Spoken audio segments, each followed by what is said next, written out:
परमात्मा हम लोगों के बहुत नज़दीक हैं, इतने नज़दीक हैं कि हम लोग उसको माप नहीं सकते हैं, इतना नज़दीक है। तो इसलिए हम लोगों की साधना में, आनंद मार्ग की साधना में हम लोग परमात्मा को अपने मैपन में ही खोजते हैं और अपने अंदर में ही खोजते हैं। और इसलिए आनंद मार्ग की साधना में हम सभी लोगों को अपने चक्र के बारे में जानना चाहिए, क्योंकि आनंद मार्ग की साधना चक्र पर ही निर्भरशील है। तो इसलिए हमारा चक्र, हमारे शरीर में कहाँ कहाँ पर कौन कौन से चक्र हैं, वह चक्र कौन कौन सा तत्व को नियंत्रित करता है, उस चक्र के आसपास में कौन कौन सी ग्रंथियाँ हैं, और उस चक्र में कौन कौन सी वृत्तियाँ हैं, और उस वृत्ति के कमी बेशी होने से उस वृत्ति का आवेश में उसका प्रभाव किस प्रकार कमी बेशी होता है उसका रस क्षरण से, उस सबको एक साधक को जानना चाहिए। तो जैसे हम लोगों का सबसे नीचे मूलाधार चक्र है, फिर स्वाधिष्ठान चक्र है, फिर मणिपुर चक्र है। मणिपुर चक्र कहाँ पर है? मनुष्य के जो नाभि है, नाभि के पास में है। और नाभि के पास में कहाँ पर है? और रीढ़ की हड्डी के अंदर में जो इंगला और पिंगला नाड़ी है, सुषुम्ना नाड़ी, वो एक दूसरे को जहाँ पर क्रॉस करती है रीढ़ की हड्डी में, वहाँ पर वो मणिपुर चक्र है। और मणिपुर चक्र क्या है? ट्रायंगल रूप में है, त्रिभुजाकार रूप में है। और ये क्या करता है? हमारा अग्नि तत्व को कंट्रोल करता है। अग्नि तत्व, ये अग्नि तत्व कितना इम्पोर्टेंट है हमारे लिए कि अग्नि तत्व हमारे शरीर का टेम्परेचर को मेंटेन करता है। हमारे शरीर में एक विशेष प्रकार का तापमान है, टेम्परेचर है। अगर इससे ज़्यादा आ गया तो हम बोलते हैं बुखार हो गया, कम हो गया तो बोलते हैं निमोनिया हो गया, और ज़्यादा ठंडा हो गया तो बोलते हैं मर गया। तो इस टेम्परेचर का इतना ज़्यादा महत्व है हमारे शरीर में, और उसको मणिपुर चक्र कंट्रोल करता है। और मणिपुर चक्र हमारे शरीर का जो ब्लड सर्कुलेशन को कंट्रोल करता है। और उस मणिपुर चक्र के पास में दो ग्रंथियां हैं, दो ग्लैंड्स है। एक है अड्रेनल और एक है पानक्रियाज। पानक्रियाज को हिंदी में अग्नाशय बोलते हैं, और अड्रेनल एक ग्लैंड है। तो जो पानक्रियाज है उससे निकलती है इंसुलिन, और इंसुलिन जब कम निकलेगी एड्रेनालिन निकलती है। और वो क्या करती है? आप में फाइट या फ्लीट, आपको लड़ने का या भगने का, यदि आप में ज़्यादा रस निकल रहा है तो आप कोई भी समस्या आएगा तो सब जूझोगे, आप उसे फाइट करोगे, आप उसे लड़ोगे। और यदि कम निकल रहा है तो कोई भी समस्या आएगा उससे आप कन्नी काट के भागोगे। तो इतनी इम्पोर्टेंट ग्रंथि है अड्रेनल ग्रंथि, और यह हम लोगों के मणिपुर चक्र में है। तो इसलिए इन ग्रंथियों का संतुलित होना बहुत ज़रूरी है, और यह हमारे व्यवहार को बहुत अधिक नियंत्रण करता है। मान लिया एड्रेनालिन कम निकलेगा तो आप किसी चीज़ को फेस कर ही नहीं सकते, आप डरपोक हो जाएंगे, आप पिट्ठू हो जाएंगे, कोई भी समस्या का समाधान कर ही नहीं सकते, आप में डर वृत्ति हावी हो जाएगा। और यहाँ पर मणिपुर चक्र में 10 वृत्तियाँ हैं, 10 वृत्ति। आप ये सोच सकते 10 वृत्ति अगर हावी हो जाए में आ जाएगा तो किस प्रकार से आपको पर्सनैलिटी को प्रभावित कर सकता है। तो सबसे पहला वृत्ति है लज्जा। लज्जा, घृणा, लज्जा है, घृणा है, मोह है। लज्जा, घृणा, मोह, भय, ईर्ष्या, तृष्णा, विषाद, कषाय, पिशुनता और सुषुप्ति, इस प्रकार के 10 वहाँ पर वृत्तियाँ हैं। तो मैं 1-2 वृत्ति के बारे में आज बात करता हूँ, ज़्यादा वृत्ति को बात करूँगा तो बहुत लंबा हो जाएगा। तो मान लिया हम लज्जा वृत्ति की बात करते हैं। लज्जा, एक वृत्ति लज्जा को लेते हैं। यदि लज्जा वृत्ति आप में ज़्यादा हो गया, लज्जावृत्ति सब में है, लज्जावृत्ति, लेकिन ज़्यादा हो गया लज्जावृत्ति, तो किस प्रकार से आपका व्यक्तित्व को ये प्रभावित करेगा। जैसे कि किसी में लज्जावृत्ति ज़्यादा हो गया, अब उसको हम बोलेंगे भैया ये चलो यहाँ पर आश्रम बनना है, यहाँ पर डीएमएस हो रहा है, कलेक्शन करने चलना है, तो सामने बोला अगर हमको तो मत बोलो, हमको तो मेरे से पैसा ले लो, लेकिन हम किसी से मांग नहीं सकते, हमको तो बहुत लज्जा लगता है, बहुत लाज लगती है। किसी को डांस आता है बहुत बढ़िया, घर घर में बहुत बढ़िया से डांस कर लेता है, लेकिन किसी को स्टेज शो करना है तो बोला भैया हमको तो लज्जा लगता है, हम डांस कर ही नहीं सकते। किसी को कहीं स्टेज में बोलना है तो बढ़िया घर बोल लेता है, उसको बहुत ज्ञान है, बहुत नॉलेज है, कहीं पर बोलना है तो बोलता है कि लज्जा लगता है, बोल ही नहीं सकता कहीं पर। तो इस प्रकार लज्जा वृत्ति आपके सारे जो नॉलेज है उसको खत्म करता है, आप एक्सप्रेस कर ही नहीं सकते हैं। पंडित मदन मोहन मालवीय को आप लोग जानते होंगे, उन्होंने बनारस हिंदू विश्वविद्यालय को बनाया है। उनको किसी ने 100 एकड़ ज़मीन दिया, वहाँ पर जब विश्वविद्यालय बनाने की बात आई तो उनको 100 एकड़ किसी ने ज़मीन दिया। अब ज़मीन देने से तो विश्वविद्यालय बनेगा नहीं, तो चंदा करने के लिए निकले। तो जब चंदा करने के लिए निकले तो गए हैदराबाद के निज़ाम के पास। तो जब हैदराबाद के निज़ाम के पास गए और अपना प्रपोजल उन्होंने रखा, तो उन्होंने बिल्कुल साफ साफ मना कर दिया, मैं तो दे ही नहीं सकता पैसा आपको। और फिर भी वो ज़बरदस्ती उसको पास करने लगे कि नहीं हमको चाहिए, सेवा काम है, ये है वो है, कन्विंस करने का प्रयास करने लगे।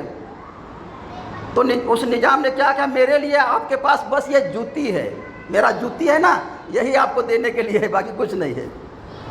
तो पंडित मदन मोहन मालवीय क्या उस जूती को लेकर ही चल दिए और बोले कि यही बहुत मेरी बड़ी संपत्ति है मेरे लिए, इसका मैं नीलाम करूँगा इसका मैं नीलाम करूँगा और इससे बहुत संपत्ति आ जाएगा और इसी से मैं करूँगा। तो निज़ाम साहब क्या सोचे, अरे मेरा तो बेइज्जती हो जाएगा। फिर उन्होंने बुला करके उसको बहुत सारा संपत्ति दिया उस विश्वविद्यालय को बनाने के लिए, और विश्वविद्यालय खड़ी हुई। तो मान लिया पंडित उसमें लज्जा वृत्ति होता तो इतना बड़ा काम कर पाते हो, कर ही नहीं पाते। तो इसलिए लज्जा वृत्ति से मनुष्य की जो पर्सनैलिटी होती है, मनुष्य की जो क्षमता है, अपना क्षमता को सही से वो काम नहीं कर सकता है। तो इस लज्जा वृत्ति को कंट्रोल करने के लिए बहुत प्रकार की साधना है। एक तो आनंद मार्ग में साधना है, एक तो डायरेक्ट लड़ने का इससे विधान है। किस प्रकार से विधान है इससे लड़ने के लिए? जैसे कि जैनी लोग हैं, दिगंबर लोग, वो लोग समाज में नंगे खड़े हो जाते हैं, तब सारा कपड़ा छोड़ दिया। अब लज्जा वृत्ति रहेगा? रह ही नहीं सकता लज्जा वृत्ति। वो लज्जा वृत्ति से लड़ने का ही उपाय है, दूसरा कुछ नहीं है।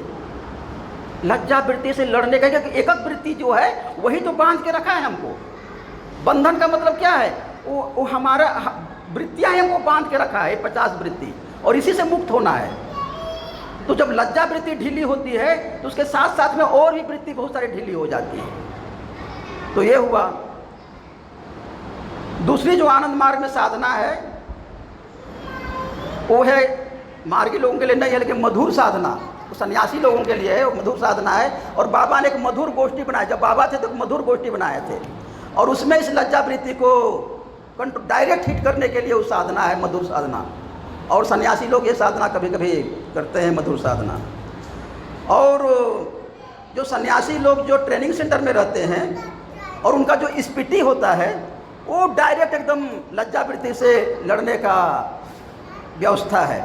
क्योंकि उसमें क्या करते हैं, आप लोग तो कभी भिक्षाटन करते नहीं हैं और 7 दिन आश्रम से उसको निकाल देते हैं और बोलते हैं कि भैया मांग करके खाओ, आश्रम से तुमको कुछ नहीं मिलेगा। अब 7 दिन आपको जीना है, आपको मांगना ही पड़ेगा। सारा लज्जा वृत्ति को ख़त्म करके, सारे चीज़ को ख़त्म करके आपको मांगना ही मांगना है, कोई उपाय नहीं है। तो ये जो हम लोग की जो स्पीटी है और ये जो हम लोग को मधुर साधना है, और भी जो हम लोगों का आनंद मार्ग में जो अवधूत लोग शमशान साधना करने जाते हैं, वहाँ भी लज्जा वृत्ति से लड़ने का एकदम सीधे सीधे उससे अटैक है, सीधे सीधे लड़ते हैं अवधूत लोग उस लज्जा वृत्ति से, एकदम डायरेक्ट संघर्ष वहाँ पर है उस लज्जा वृत्ति से। तो इस प्रकार अलग अलग वृत्ति से अलग एकदम सीधे सीधे लड़ने का बहुत सारी साधना प्रक्रिया है। और इससे क्या होती है, पर्सनैलिटी में निखार होती है। और जब भी किसी प्रकार की इस प्रकार की नौबत आती है तो वहाँ पर वो पीछे नहीं हटता है। और बाकी साधना में तो हमारा है ही, जो थर्ड लेसन की साधना है और जो फिफ्थ लेसन की साधना है और बहुत सारे जो आग्नेय प्राणायाम है और अग्निसार मुद्रा है, ये सब सारे चीज़ें जो है वो भी हम लोगों का इस प्रकार की ये मणिपुर चक्र को मजबूत करने का चीज़ है। और इससे हम जब आगे बढ़ते हैं तो वहाँ पर एक और वृत्ति है, वो बोलते हैं घृणा वृत्ति। घृणा, अब बताइए घृणा वृत्ति है, इसके बारे में बात करूँगा, उसके बाद नहीं करूँगा। तो घृणा वृत्ति, मान लिया आपने घृणा वृत्ति है, तो घृणा वृत्ति है तो वो भी आपके पर्सनैलिटी को बहुत डोमिनेट कर सकता है। आप कोई भी काम को बढ़िया से कर ही नहीं सकते हैं। गुजरात में एक बार बाढ़ आ गई थी, शायद बाढ़ आ गई थी, और वहाँ पर इतनी बाढ़ आ गई कि जानवर और आदमी एकदम तालाब वगैरह में उसका शव तैर रहा है। 3 दिन हो गया, 4 दिन हो गया, कोई छूने वाला नहीं है, पूरा उससे गंध निकल रहा है, बदबू निकल रहा है, कोई इसको छू नहीं रहा है। मिलिट्री गई, सरकार के लोग गए, लेकिन कोई इसको छूने वाले नहीं हैं। आनंद मार्ग की अमट गई, मैं भी वहाँ पर था, हम लोगों की टीम गई। तो एक तालाब था, उस तालाब में बहुत सारे जानवर भी मरे हुए थे। हाँ, उड़ीसा नहीं, गुजरात का भी है। उड़ीसा का तो है, गुजरात में बता रहा हूँ, हिम्मतनगर का।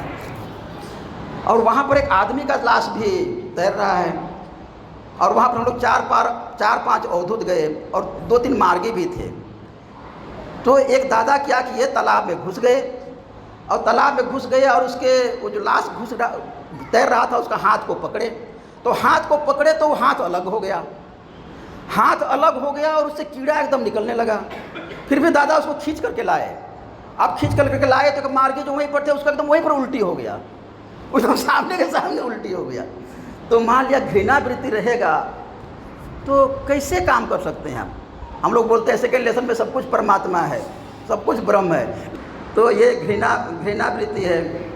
और ये जो घृणा वृत्ति है, इससे भी लड़ने के लिए हम लोग की जो साधना है, वो जो हम लोग की अवधूत साधना है, शमशान साधना हम लोग करने जाते हैं, वहाँ भी इस प्रकार की साधना है कि वहाँ भी उस घृणा वृत्ति से हम लोग डायरेक्ट फाइट करते हैं, एकदम सीधे। दूसरा आदमी कर ही नहीं सकता, कितना भी उसको कन्विंस कर देंगे, जो हम लोग वहाँ पर करते हैं दूसरा आदमी कर ही नहीं सकता जो हम लोग करते हैं, बता रहा हूँ। मतलब डायरेक्ट सीधे घृणा वृत्ति से अटैक है। और मैं बताता हूँ कि आप नहीं कर सकते। अघोरी लोग जानते हैं ना कितना वो लोग खतरनाक होता है, और लोग डायरेक्ट वृत्ति से फाइट करता है, डायरेक्ट सीधे। तो हमारे एक दादाजी हैं, वो पहले अघोरी थे, और अघोरी होने के बाद आनंद मार्ग में आए। और वो एक दिन ये कहानी बता रहे थे, बोले आनंद मार्ग में कुछ नहीं है, बोलता है आनंद मार्ग की साधना तो बहुत सिंपल है, बोलता है। मैं अघोरी की एक कहानी बताता हूँ, लज्जा वृत्ति घृणा वृत्ति से लड़ने के लिए। वो बोलते हैं 4 बजे हम लोग उठते थे, 4 बजे, आप लोगों को घृणा थोड़ा सा लग सकता है लेकिन माफ़ कीजिएगा, 4 बजे हम लोग उठते थे। उसके बाद सबसे पहले लेट्रिन वगैरह करते थे, और लेट्रिन करने के बाद उस लेट्रिन को पूरा अपने शरीर पर मलते थे, घृणा वृत्ति से लड़ने। और उसको पूरा बॉडी पर मलने के बाद फिर नहाते थे, और उसी से बॉडी चमकता था उसी से बॉडी चमकता था। अब बोलिए वो हमारे शरीर में ही रहता है, लेकिन हमारे शरीर में ही रहता है ना भाई, उसको हम धो रहे हैं, अब बाहर निकल गया, कितना घृणा लग रही है, बदबू लग रही है, घृणा। अब अघोरी लोग इस प्रकार लड़ता है। अब मान लिया अपनी घृणा वृत्ति है, तब डॉक्टर भी नहीं बन सकते भाई। ऑपरेशन करेंगे तो वहीं पर सामने सब कुछ आ जाएगा, कैसे करेंगे आप ऑपरेशन? तो ये सीधे बता रहा हूँ, ऐसे खतरनाक साधना है अघोरी लोगों का, ऐसे खतरनाक साधना। और आनंद मार्ग की साधना है, आनंद मार्ग की साधना जो अवधूत हम लोग जाते हैं शमशान में, घृणा वृत्ति से लड़ते हैं ना, आप कर ही नहीं सकते, बदबू आ जाएगी आपको। तो ये घृणा वृत्ति से डायरेक्ट सीधे फाइट है। तो आनंद मार्ग की साधना क्या है? एकदम सीधी वृत्तियों से लड़ाई है, सीधे वृत्तियों से लड़ाई है। और जब तक आपकी वृत्ति डोमिनेंट, यही तो बांध के रखा है हमारी सारी पर्सनालिटी को, हमारी आत्मा को, हमारी प्रकाश को, सारा ये वृत्ति तो बांध के रखा है।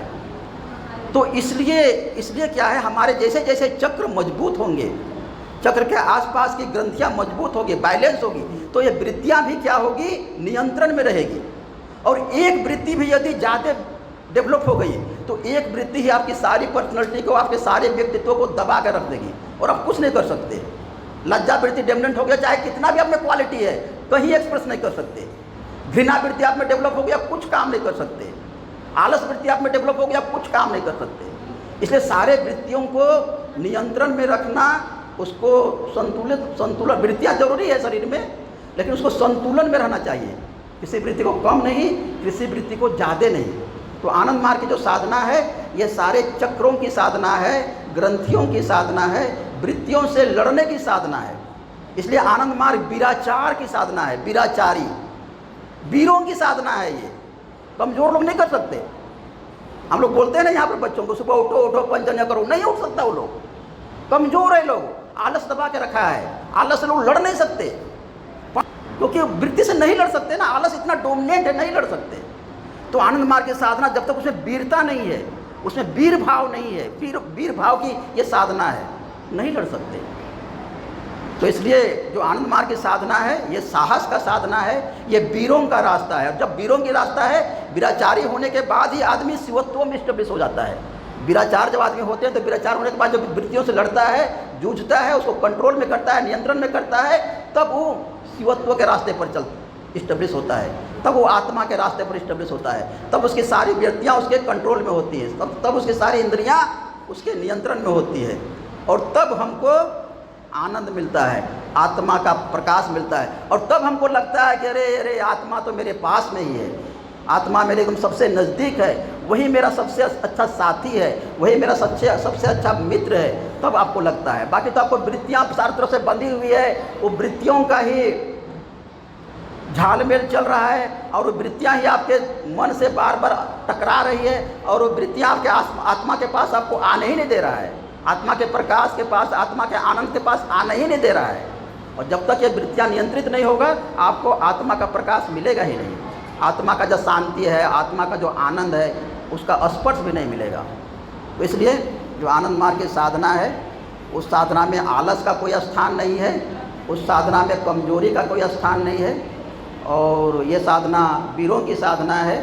और ये साधना करने के बाद ही आदमी अपने आत्मा को पहचान सकता है, जान सकता है, और अपने जीवन को सफल बना सकता है। परमपिता बाबा की जय।